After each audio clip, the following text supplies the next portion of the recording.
Je présente maintenant notre collègue Jean-Pierre Poulain, professeur de sociologie, titulaire de la chaire Food Studies, créée conjointement par l'Université de Toulouse Jean Jaurès et la Taylor's University de Kuala Lumpur. Il conduit des recherches dans le champ de la sociologie de l'alimentation et de la santé et s'intéresse aux conséquences sociales, sanitaires et environnementales de la transformation des cultures et des habitudes sanitaires. Je vois qu'il travaille aussi, et je me sens un peu concerné, sur la sociologie de l'obésité. Et je remarque que c'est la seule communication de ce matin qui ne se présente pas sous forme de questions. Donc, Food Studies, civilisation et identité. Merci beaucoup. Et d'ailleurs, merci aux organisateurs de cet événement de l'invitation. C'est vraiment un plaisir d'être avec vous. Et c'est absolument surprenant la façon dont vous avez orchestré le déroulement des communications, parce que je vais vous parler de l'alimentation et des relations que ça pourrait avoir éventuellement avec les développements de la génétique et de l'épigénétique. Claude Lévi-Strauss a fait un coup extraordinaire avec les structures élémentaires de la parenté, parce qu'il balaye d'un seul coup la vision évolutionniste, et puis il tente de refaire le coup avec les structures du culinaire. Le triangle du culinaire, l'origine des manières de table, l'homme nu. Toute une part de son œuvre, qui est d'ailleurs assez méconnue, parce qu'elle est difficile à saisir, parce qu'il y a moins de travaux que les travaux faits sur les structures de parenté. Je vais m'intéresser à cette question, et je vais alterner entre la perspective anthropologique et la perspective sociologique. Et je vais démarrer avec une anecdote. J'ai dirigé cet ouvrage et on s'est battu ou débattu autour du titre. Le titre que je souhaitais, c'était « Le fait alimentaire ». Et on avait toute une série de connotations sur le fait social, sur... Et puis, l'éditeur, au départ, pour des raisons un peu commerciales, trouvait que... en tout cas, ils étaient partagés entre la culture et le fait. Et puis, à la fin des débats, j'ai fini par céder. Non pas pour des raisons commerciales, mais pour des raisons conceptuelles. Et je vais essayer de vous proposer ce cheminement. Je vais le faire en 3 temps, en repartant un petit peu au moment de la fondation des sciences sociales, et en essayant de voir comment la définition du fait social est ambiguë pour essayer d'y placer l'alimentation. Dans un second temps, j'essaierai de voir cette vaste déclinaison des cultures au singulier, des cultures au pluriel, des civilisations au pluriel, au singulier, avec un grand C, un petit c, etc., qui constitue un élément qui va un peu dynamiter les perspectives évolutionnistes et hiérarchiques et nous amener à une autre lecture de la diversité. Et puis, je terminerai avec le concept d'espace social alimentaire que j'essaye de déployer pour réorganiser cette question. Vous savez, lorsque Émile Durkheim fonde la sociologie, et dans ce texte étonnant, qui est d'ailleurs une collection d'articles, il va essayer de définir en 2 temps le fait social. Dans un premier temps, il le définit de façon négative, en disant ce qui n'est pas un fait social. Et très vite, l'alimentation apparaît sous sa plume comme ne relevant pas de la définition du fait social, parce que, dit-il, trop biologique ou trop psychologique. Contextualisons, la psychologie vient de s'institutionnaliser, la biologie déjà depuis quelque temps, mais il s'agit, dans sa revendication territoriale, dans sa revendication de poser une nouvelle discipline, d'éviter les confusions. Voilà que l'alimentation est mise de côté. 2 pages plus loin. Voilà que maintenant il essaye de définir le fait social de façon positive. Qu'est-ce qui relève du fait social? Et là, il nous fait une définition de ce qui petit à petit va faire apparaître les manières de table, les mœurs alimentaires, comme relevant du fait social. On part d'une ambiguïté, donc, à la fois inclus, à la fois exclu du fait social. Dans un numéro de l'Homme, qui s'intitulait « Anthropologie, état des lieux », Françoise Paul Lévy a signé un article qui mérite notre attention, en tout cas pour le sujet qui nous réunit aujourd'hui. Elle l'intitule à la fondation de la sociologie l'idéologie primitiviste. Alors il ne s'agit pas d'être dans des naïvetés, Lucien Lévy-Bruhl, pas du tout, hein, on n'est pas du tout dans cette lecture-là. On est dans une lecture qui, beaucoup plus finement, essaye de voir comment des résidus d'idéologie primitiviste existent dans l'organisation territoriale qui va s'opérer entre le programme donné à la sociologie et le programme qui va être confié à l'anthropologie. Un exemple, c'est de voir de ce texte de Durkheim où il va réfléchir sur la pensée magique qu'il conçoit comme possible dans la pensée primitive, mais comme impossible dans la pensée moderne. D'un côté, et c'est très étonnant, hein, on verra comment la question de l'incorporation sera récupérée bien plus tard par les sociologues de l'alimentation, mais à ce moment-là, c'est quelque chose qui est du côté de l'anthropologie ou de l'ethnologie. Alors, on est dans une situation, malgré le fait social total de Mauss, qui va inclure une dimension pluridisciplinaire possible, dans cette définition un peu serrée du fait social, avec la causalité d'un fait social est à rechercher dans un autre fait social, hein, le principe d'autonomie du social, qui va être un peu bousculé par le fait social total. Mais on reste avec une situation assez particulière, inclus, exclu, et puis une répartition entre la sociologie et l'anthropologie.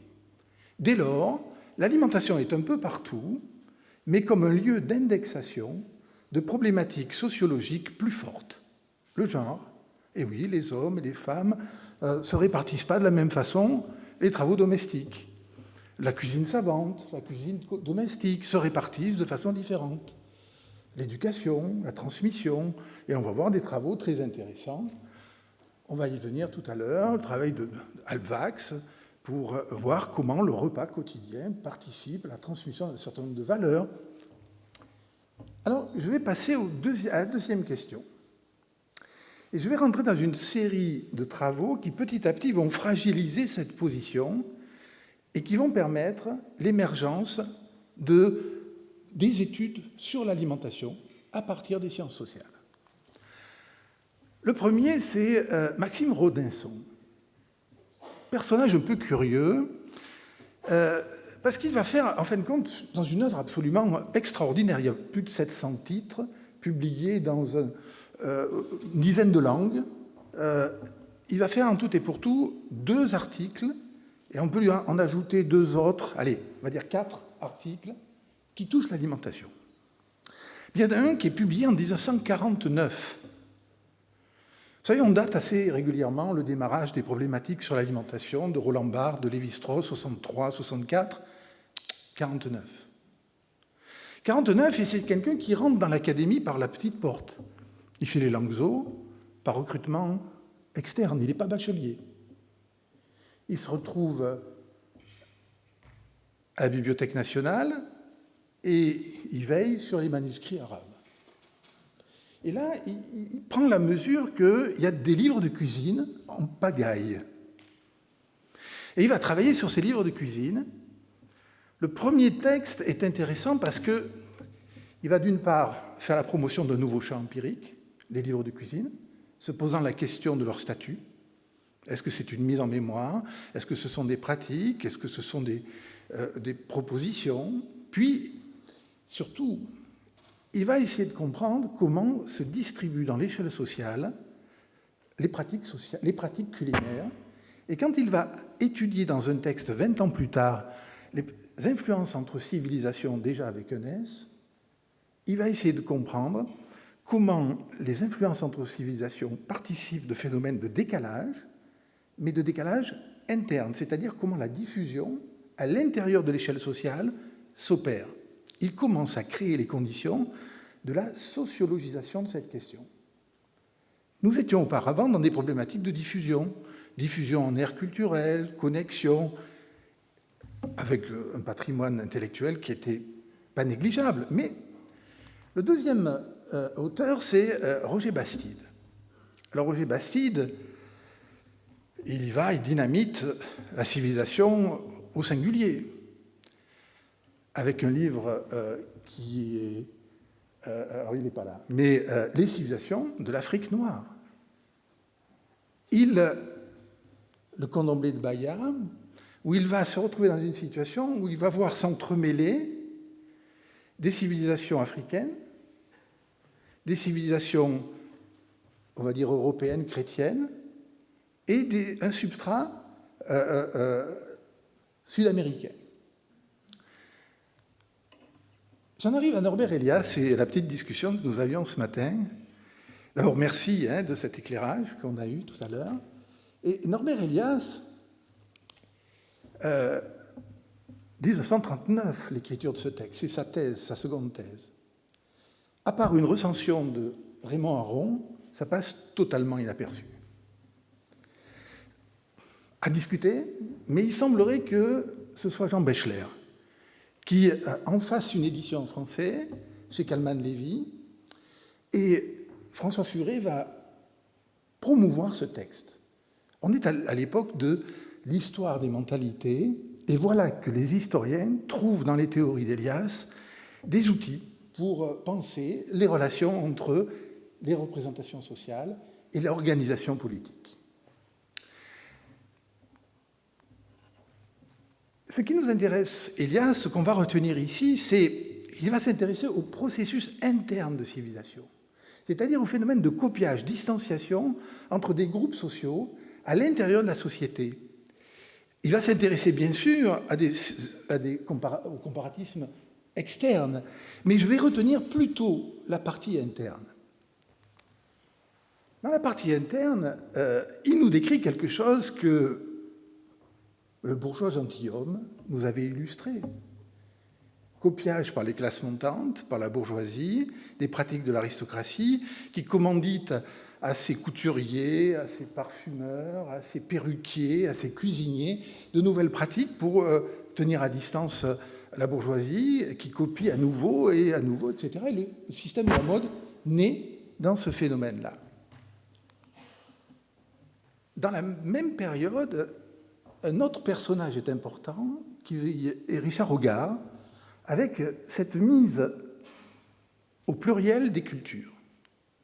Il va promouvoir,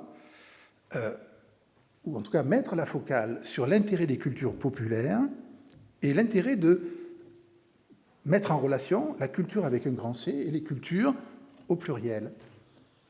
Alors, Pierre Bourdieu fera traduire ce texte en français, confiera la préface à Jean-Claude Passeron, et on a ici un héritage chez Pierre Bourdieu, à la fois d'Elias et à la fois de Richard Hogarth, avec à la fois le phénomène de copiage, distanciation entre les élites et les classes dominantes, mais la revendication d'une autonomie des goûts populaires discutés à l'intérieur même de son clan. Stéphane Meynell a réussi un tour de force de mettre autour de la même table Norbert Elias et Pierre Bourdieu. Vous savez que Pierre Bourdieu ne citait jamais Norbert Elias, et donc le tour de force, il est quand même de taille. On abandonne ses lectures, et bien évidemment, on a des phénomènes de copiage, de diffusion dans différents sens, et j'en reste là. Je vais donc maintenant passer sur le deuxième point, la question de l'ethnicité et des identités. Alors, j'ai remarqué que mes collègues, jusqu'à aujourd'hui, avaient mis la focale très sérieusement sur la question de la civilisation, des cultures, et que je ne sais pas pourquoi l'identité était passée à la trappe. J'ai une petite idée. Il y a quelques années, on se retrouve dans une ANR comme ça avec des collègues. On était au moment où le ministère de l'identité nationale avait été fait. Et là, tout le monde est mal à l'aise, en train de se dire, mais est-ce qu'on peut continuer? Est-ce qu'il faut parler? Et on a la moitié qui dit, il faut arrêter. L'autre moitié qui dit, si nous, on ne s'en occupe pas, alors les usages sauvages de ce vocabulaire peuvent être faits. Et je suis plutôt de la deuxième partie. Je pense qu'il faut aller y chercher un petit peu comment le travail des sociologues, des anthropologues, alors, de tous ceux qui avaient précédé, les philosophes, ça a été un grand plaisir hier de voir tout le travail qu'il y avait en amont. Alors, Frédéric Barthes, est très connu par, j'imagine, la majorité d'entre vous, nous rappelle qu'il y a 3 grandes grilles de lecture de l'ethnicité et de l'identité, l'essentialisme. L'identité aux frontières, c'est-à-dire que ce qui se révèle, c'est quand je suis en interaction avec des gens différents, et je dis tiens. Et puis, quelque chose qui aujourd'hui prend une dimension très très puissante, c'est la question de l'identité comme une ressource stratégique, revendicative, disant ben, et moi, j'ai droit aussi. Et on voit ici comment ces différentes lectures vont se développer.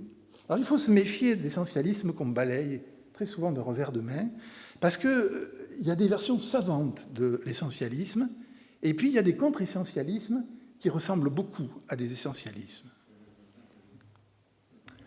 Hier après-midi, ça m'a inspiré François Héran. Il fait la cantonade comme il sait faire par moment. Hein. Il dit, mais somme toute, les cultures, c'est une sorte d'essentialisme tourné vers le passé, et les civilisations, une sorte d'essentialisme tourné vers le futur. Alors, bien sûr, il y a un peu de caricature, mais enfin, c'est lumineux quand même. Il y a des choses à explorer. Et la mise au pluriel de ces choses-là, eh bien, elle présente un intérêt parce que ici, ça déploie la patrimonialisation des cultures et la multiplication des cultures. Et puis ici, ça opère un phénomène quand même d'ennoblissement des civilisations. Alors, la sociologie, je reviens 2 minutes, elle va être partagée pendant longtemps entre 2 lectures. La lecture que Alvax peut incarner, c'est-à-dire l'alimentation comme un lieu de lecture de phénomènes sociaux, ou ce qui va être incarné par Léo Moulin, c'est-à-dire l'alimentation comme lieu de construction des identités.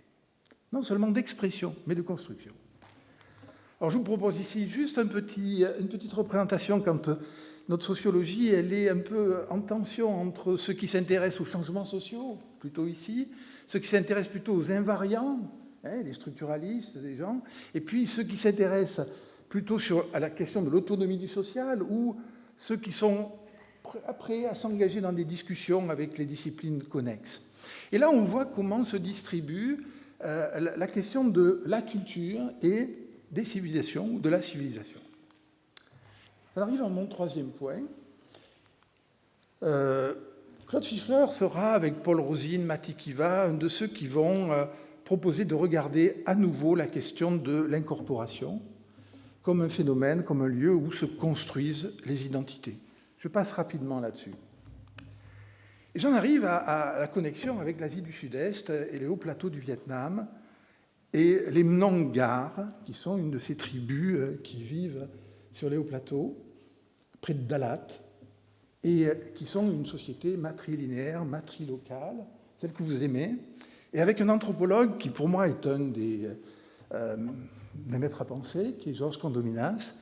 Et Georges Condominas, dans cet ouvrage très particulier, qui est l'espace social à propos de l'Asie du Sud-Est, pour les sociologues qui seraient dans la salle, vous savez, il y a 2 manières de parler d'espace social. Il y a l'espace social de Pierre Bourdieu, qui est une manière de voir comment, dans l'espace d'une société, se distribuent des phénomènes. Et l'espace social de Condominas, c'est celui-là dont je vais parler maintenant. Il dit quelque chose d'assez étonnant. Il nous dit « Le régime alimentaire constitue un élément capital de l'espace social par la position centrale qu'il occupe dans le système de production, d'où il commande la technologie et l'économie du groupe. » Il renverse totalement une proposition qui nous laisse penser que nous mangeons ce que la nature met à notre disposition et que nous organisons notre rapport à l'environnement. Mais l'environnement est très, très fort. Et ces fameux types qui coupent les arbres pour produire du riz dans des contextes, situations un peu compliquées quand même, vont l'amener à faire une proposition un peu différente. Alors j'en arrive à l'espace social alimentaire, qui est un concept que j'ai développé à partir de l'espace social de Condominas, et qui part du fait que le statut d'omnivore, en fin de compte, nous laisse un grand espace de liberté. On est lié, je vais faire très vite, on est lié à 3 principales contraintes. La première, c'est des contraintes liées aux acides aminés.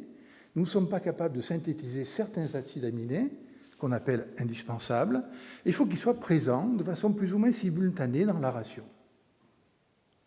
Mais que ça vienne d'une intelligente combinatoire entre des céréales et des légumineuses, d'une cuisse de vache, d'une cuisse de poulet, de serpents, de chiens. À court terme, la biologie n'a pas grand-chose à dire. On va vivre. Donc on a un espace de choix. Deuxième élément, c'est les acides gras. On n'est pas capable de les synthétiser, il faut en avoir, mais on peut les trouver dans du poisson, on peut les trouver dans des végétaux, on peut les trouver dans des animaux. Le dernier, ce sont certains micronutriments que nous ne sommes pas capables de stocker plus ou moins longtemps. Et donc il faut qu'ils soient là de façon un petit peu récurrente. Ces contraintes nous laissent un espace de liberté assez fort. De cet espace de liberté, les sociétés vont jouer pour créer de la différence. Je personnifie un peu les sociétés, pas d'ambiguïté. Pour créer de la différence et créer de l'identité. Que l'on décide de ne pas manger de bœuf, que l'on décide de devenir végétarien, que l'on décide de ne pas manger de porc, eh bien, c'est quelque chose qui n'a peu ou pas de conséquences du point de vue biologique. Pour le végétarisme, il y a 2-3 choses à faire attention. Mais ça va en avoir toute une série du point de vue de l'organisation sociale, du point de vue de la construction des règles du partage, des règles de construction des identités. Alors, l'intérêt, le deuxième, c'est que nous subissons des contraintes écologiques. Les individus sont placés dans des niches. Mais la manière de... C'était très intéressant hier, vous voyez, c'est quand on a vu la présentation des Esquimaux, avec le igloo, avec des vêtements. Il manquait simplement une chose, c'est comment ils ont façonné leur système alimentaire pour s'adapter dans ce contexte incroyable. Manger le foie des phoques que l'on vient de tuer immédiatement pour récupérer les micronutriments et les vitamines qui sont stockés dans le foie, manger l'intérieur de l'estomac du phoque parce qu'il contient des poissons qui eux-mêmes ont dans leur estomac du plancton et qui fait un apport végétal. Incroyable adaptation du modèle alimentaire de ces populations. Et donc on va bien avoir une gestion de la niche et on a un modèle alimentaire. 2 minutes quand même sur les contraintes écologiques. C'est que l'histoire de l'humanité, c'est une histoire de desserrement de ces contraintes. Et ce que nous dit Georges Condominas, c'est qu'en fin de compte, c'est ce que veulent manger les sociétés qui définit la façon dont elles vont organiser leur rapport à la niche. Très beau texte de Pierre Gourou sur l'Asie, qui montre comment les populations qui sont dans des endroits où on peut faire de la rizière irriguée sur des terrains plats, lorsque la densité démographique augmente, se mettent à monter dans les forêts, et à ce moment-là basculent sur d'autres systèmes beaucoup moins, avec des rendements beaucoup plus bas, et ils pourraient manger autrement. Mais ils veulent continuer à manger du riz. Et on a ici la définition du modèle. Alors, l'intérêt de ce modèle, c'est qu'il permet de sociologiser un certain nombre de choses. C'est-à-dire de faire le tri entre l'ordre du mangeable, je peux tenir un discours sociologique dessus. Je peux tenir un discours sociologique sur la façon de faire la cuisine. L'ami Lévi-Strauss s'en est emparé. C'est très très compliqué, ce qu'il nous a proposé. J'ai passé ma thèse à essayer d'y réfléchir. C'est beaucoup plus compliqué que les parentés. Mais il y a des choses qu'on peut tenir. J'arrête là-dessus, mais surtout l'intérêt, c'est que ça ouvre la possibilité d'un dialogue. Alors d'un dialogue, tout d'abord, avec l'univers de la génétique et de l'épigénétique. Et puis ensuite, un dialogue avec les conséquences environnementales des choix alimentaires.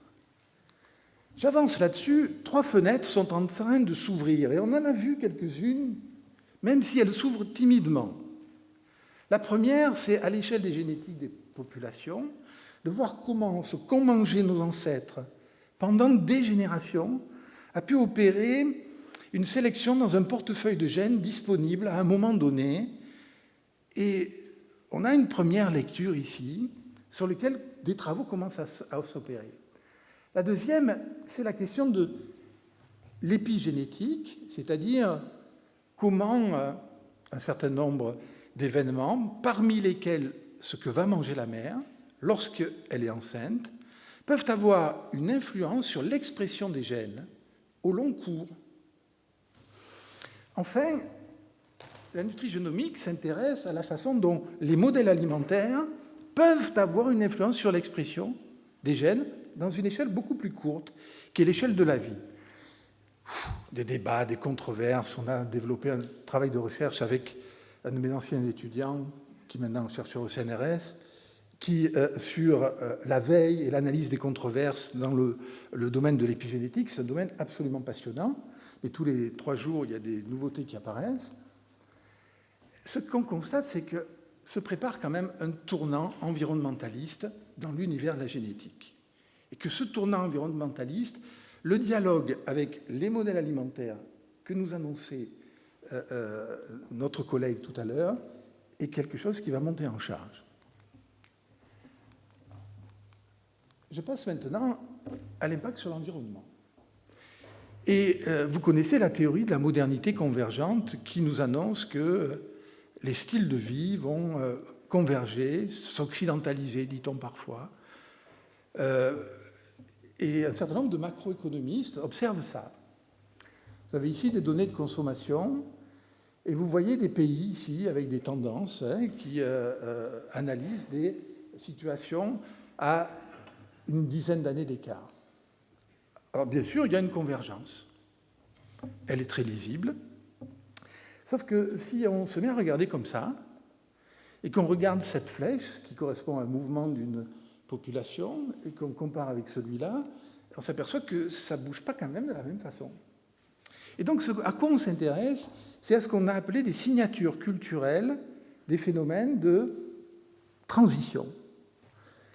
Alors, la transition nutritionnelle, je vous passe les détails, on va s'intéresser à la façon dont les protéines végétales basculent, donnant une plus grosse partie des protéines animales. Vous voyez ici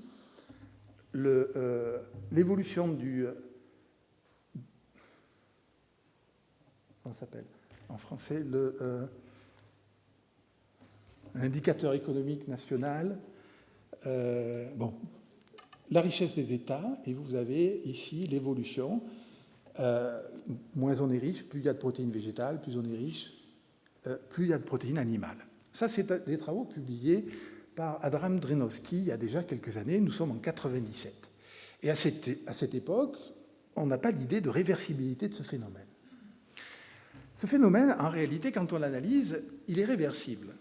C'est-à-dire, dans les sociétés les plus développées, on voit la part des protéines animales qui se met à s'infléchir. Et on a ici un outil pour analyser, pour comparer les sociétés, mais pour faire une analyse interne des sociétés elles-mêmes. Je finirai ça avec ça. Vous avez ici la façon dont les rapports entre des protéines végétales venant des céréales, les protéines végétales venant des légumineuses et la part des protéines venant de la part animale vont se combiner en fonction du niveau de développement. Alors, on a ici des typologies qui se développent. Ce n'est pas du tout une évolution. C'est une typologie de la part des protéines végétales et de la part des protéines animales à l'intérieur du modèle alimentaire. Et on peut, avec ces outils-là, faire plusieurs types d'analyses. L'analyse classique consiste à repérer la part animale et la part végétale. On peut voir comment le poisson bouge dans cette affaire. Et surtout, après, on peut faire un profiling des protéines. Pourquoi ? Eh bien, parce que les protéines animales sont les catégories d'aliments sur lesquels les interdits culturels sont les plus fréquents. Interdits alimentaires, les tabous, les prescriptions, les systèmes de valorisation alimentaire aussi. Quand il n'y a pas de tabou, dans telle catégorie, on aime le canard, dans telle autre catégorie, on ne l'aime pas. La Malaisie dans laquelle je travaille, les Malais ne sont pas très friands de canard, alors que les Chinois adorent les canards. Et vous avez ici des manières d'opérer des différenciations, des marquages, qui vont jusqu'à des formes de dégoût. Et puis, ça introduit la problématique de la mort animale et de la question du sacrifice, dont je vous ai fait cadeau au tout début de l'histoire de l'anthropologie, car le grand texte de Mauss sur le sacrifice des dieux aux dieux et le sacrifice du Dieu est un texte aussi qui réfléchit à l'orientation et à la transformation des sociétés. Bon, je saute tout ça. Tout ça, ça nous intéresse parce que ça nous permet de revisiter les théories de Malthus. Et ça nous permet de voir que si on transforme les populations dans le modèle de Malthus par le besoin alimentaire, c'est-à-dire le nombre de bouches à nourrir par le modèle alimentaire utilisé par ces populations, alors on voit qu'on a ici deux leviers, un levier qui a été très très utilisé, qui est augmenter la production, et un levier qui est modifier le rapport, les manières de manger. Alors, tout ça, ça donne un certain nombre d'éléments de réflexion.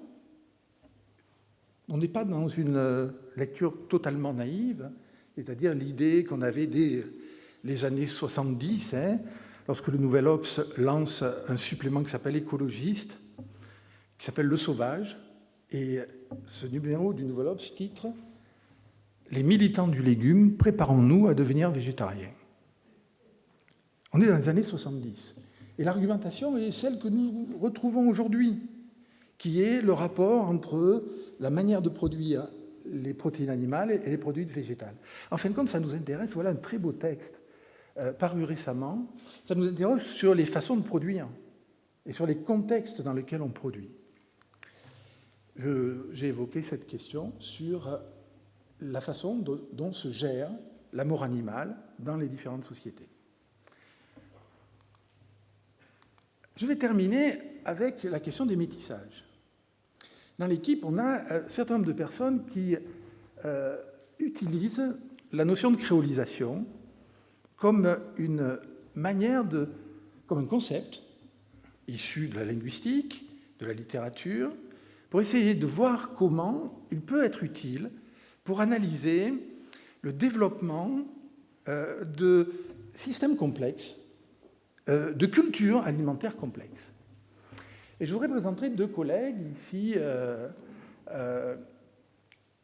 Patrick Cohen et Laurence Thibert, qui ont travaillé sur l'île de la Réunion, avec une particularité, donc ils étudient les différentes vagues migratoires qui amènent des modèles alimentaires différents, la façon dont ils vont se combiner. Il y a des rapports de genre, parce que les bonnes, au tout début, sont plutôt indiennes. On va avoir... Voilà, je vous passe ça rapidement. Je vous invite à lire ce remarquable texte. Et l'intérêt, c'est qu'ils mettent en évidence la façon dont cohabitent, dans une lecture politique, à l'intérieur d'un espace qui va être défini communément comme créole et sur lequel il y a des revendications d'appartenance, des sous-ensembles qui constituent comme des arrière-boutiques dans lesquels les acteurs gèrent des niveaux différents de l'identité. Je terminerai. Nous travaillons en Malaisie parce que la Malaisie, elle est intéressante parce que c'est une société multiculturelle. Elle est intéressante pour plein de raisons. Mais c'est une société multiculturelle avec une assignation de l'ethnicité. C'est-à-dire sur la carte d'identité des gens, il y a marqué chinois, il y a marqué indien, il y a marqué malais. Et donc on travaille avec l'assignation, mais on travaille aussi avec la manière dont ils se définissent. Je suis Chinese, Malaysian, freethinker. Alors je suis musulman, malais, malaisien. Et la façon de hiérarchiser les éléments qui vont définir l'identité et les niveaux d'appartenance est tout à fait intéressante. Et je voudrais juste terminer avec ça. En quoi ça sert, ce travail sur la culture? Vous savez, les sociologues, ils se débattent avec l'idée, comment je vais faire le tri entre la hiérarchie sociale, qui se définit par des ressources, qui peuvent être de l'éducation, des ressources économiques, des ressources, un capital social de relations, et des variables d'appartenance culturelle. Et on a ici une analyse de la transition en Malaisie. Et vous voyez par exemple, ici, vous voyez les Indiens, plus ils deviennent riches. Donc ça, c'est les Indiens, les pauvres, middle class, les plus riches. Plus ils deviennent riches en Malaisie, les Indiens, et plus ils mangent de protéines animales. Les Chinois, plus ils deviennent riches, moins ils mangent de protéines animales. Et vous avez ici des variables de position sociale et des variables d'appartenance à des cultures qui sont actives. J'en arrête là, juste avec l'idée que cette diversité des cultures alimentaires, c'est une richesse. Comme la biodiversité, cette diversité qui s'articule sur une ethnodiversité, elle constitue dans le challenge qui nous attend, qui est le challenge de la faim, elle constitue une ressource. Si jamais nous avions tous nos œufs dans le même panier, en mangeant tous du riz, ou tous du blé, ou tous du porc, on devient extrêmement fragile. Dérèglements climatiques, mauvaise saison, conflits territoriaux. Plus il y a une diversité alimentaire, et plus la manière d'affronter la situation est aisée. Merci de votre attention.